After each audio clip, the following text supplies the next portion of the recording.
Have you ever told yourself, tomorrow I will wake up early, but when morning came, you pressed snooze again and again, and then you spent the whole day running, saying sorry and feeling behind?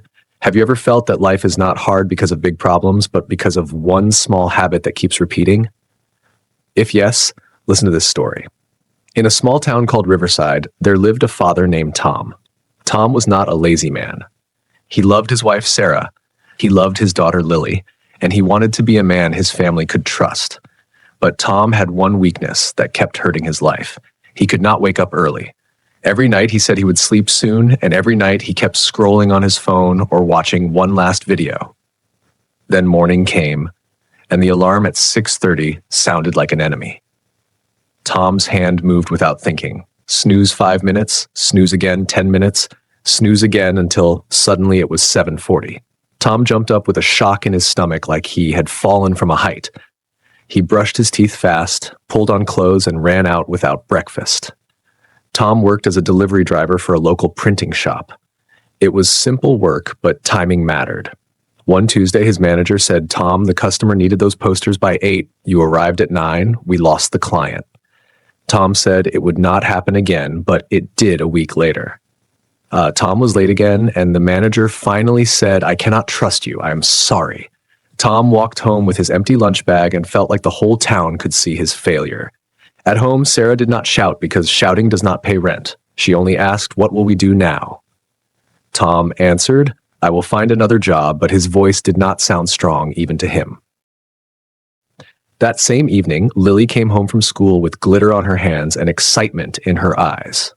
"Dad, next Friday is the spring assembly," Lily said. "I am singing on stage. Miss Parker said parents must come early. The front gate closes at 8:20, and after that nobody can enter. Dad, please come. Please do not be late." Tom smiled, but inside he felt fear because he knew his own history. Still, he looked at Lily and said, "I promise I will be there early." On Wednesday, Lily had a short practice in the school hall, and parents were allowed to watch for 10 minutes. Tom told himself he would go and be on time, but that morning he pressed snooze again and again. When he finally reached the school, the doors were already closing. He saw parents walking out smiling and Lily standing inside holding her song paper. Lily saw him through the glass. Her smile faded. She did not cry. She just looked down and turned away.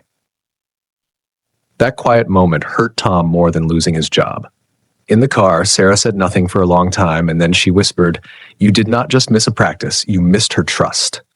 That night, Tom could not sleep. Around 5 in the morning, he stepped outside into the quiet street where the sky was dark blue and the town still felt asleep. On the corner, a small cafe was open with warm yellow light in the window.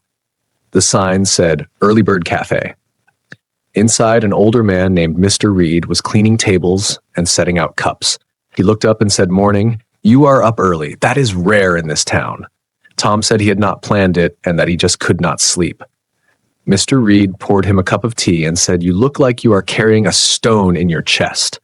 Tom sat down and told him everything: the lost job, the stress, and the promise he made to Lily. Mr. Reed listened and then said, "People think waking up early is only for success, but really, it is for control. When you wake up late, your whole day begins with panic, and panic makes you stupid.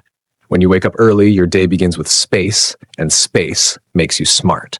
He gave Tom simple steps: sleep earlier, put the phone far from the bed, put water beside the phone, prepare your clothes at night, and write a small plan in the morning before touching the world. Mr. Reed showed him a small notebook with 3 lines: must do, must not do, grateful for. Tom looked at the notebook and said quietly, "I want to choose. I am tired of being sorry." From that day, Tom practiced. He placed his phone across the room, put a glass of water beside it, and forced himself to stand up when the alarm rang. He wrote 3 simple lines in a notebook: must do, look for work; must not do, press snooze; grateful for another chance. The first mornings were uncomfortable, but they were also calm. Tom started walking outside while the town was still quiet. He visited shops before they became busy. Some said come back later, and some said they were not hiring, but even rejection felt easier when he was not rushing. On Friday, he helped Mr. Reed at the cafe for 2 hours in exchange for breakfast and a little cash. Mr. Reed said, "You came on time. That is how trust begins." Slowly the week passed and Tom became more steady. Then Thursday night arrived, the night before Lily's spring assembly. Lily placed her school uniform on a chair and handed Tom a small paper flower she had made for the performance. "Dad, can you bring this tomorrow?" she asked. "I want to hold it on stage." Tom promised he would bring it. That night, he prepared everything carefully like a man preparing for a mission. Clothes ready, shoes by the door, alarm set, and the paper flower placed on top of his keys so he could not forget it. He even wrote at the plan on paper: 6 wake, 6:30 breakfast, 7:10 leave, 7:40 arrive, 8:20 gate closes. She went to bed dearly. And when worry tried to keep him awake, he whispered, "I will be there at 5:52 a.m. Tom opened his eyes before the alarm for a second. He felt proud, then here H'd for his phone to check the time, and his heart jumped. The phone showed 2% battery. If it died, the alarms might fail. Old Tom would have panicked and frozen. New Tom oved. He plugged in, turned on Sarah's alarm again, and said out loud, "We have." Time the alarm rang at 6, but Tom was already standing, had drank water, washed his face, added to his stand, picked up his keys with the paper flower on top. At 7, he stepped outside. And the first problem arrived: rain, not a small rain, but a heavy rain that made the streets shine and made cars slow down. Tom took a deep breath and said, "This is why I left early." He started walking to the bus stop because his car had low fuel and he didn't want any surprise at the bus stop. A sign was taped to the pole: "Main road, closed roadworks detour." Tom felt a punch of firth, then he looked. It at his watch several. He still had time. The bus came late, but stayed calm because calm is easier when you have extra minutes halfway to the school. The bus suddenly stopped. The driver turned and said, "Sorry, everyone, engine problem." Parents began to complain, checking their watches, voices rising. Tom looked outside.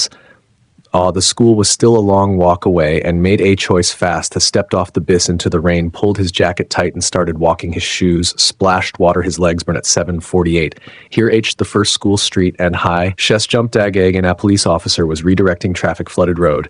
The officer said, "You need to go around." Some parents groaned and turned back. Tom's mind tried to shout, "It's happening again." But then he remembered the morning she had been walking early. He had learned the town when it was quiet. The Noah's-eyed path behind the library. He didn't need luck, he needed memory. Tom took the side path, stepped around puddles, and kept moving. At 8:02, he finally saw the school gate in the distance. The guard was there, and the gate looked half open like it was all red. Preparing to close, Tom slowed down, not because he was tired, but because he suddenly realized something he was not. He was early. He checked the time again. 8. He had 15 minutes. 15 minutes felt like a jiff. The walk through the gate, calmly not the guard, and found the hall inside. Teachers were moving chairs. A box of programs fell to the floor and papers scattered. Tom immediately bent down and helped pick them up. Miss Parker, Lily's teacher, looked surprised. "Thank you," Miss Parker said. "Most people are river ushing and don't see anything." T. Smiled. "Left early," Tom said. Miss Parker nodded like should. Lily has been nervous. Miss Parker said quietly. She kept saying, "I hope Dad comes." Tom swallowed hard. "I'm here." Tom said, "I'm not going anywhere." Tom sat in the front row, took a breath. He felt wet from rain, but inside his mind felt dry and clear, not drowning in panic. Parents started arriving fast, some running, some arguing at the gate at 8:19. Tom heard the guards at a last tree at 8:20. The gate closed. Tom sat still because for once he was not on the wrong side of a closing door. The music began. Children walked onto the stage in neat lines. Lily came out holding her song Paper Eye. Searching the crowd for one long second, Tom held his breath, and Lily saw him in the front row. Her shoulders relaxed, her mouth formed a small smile like a light turning on.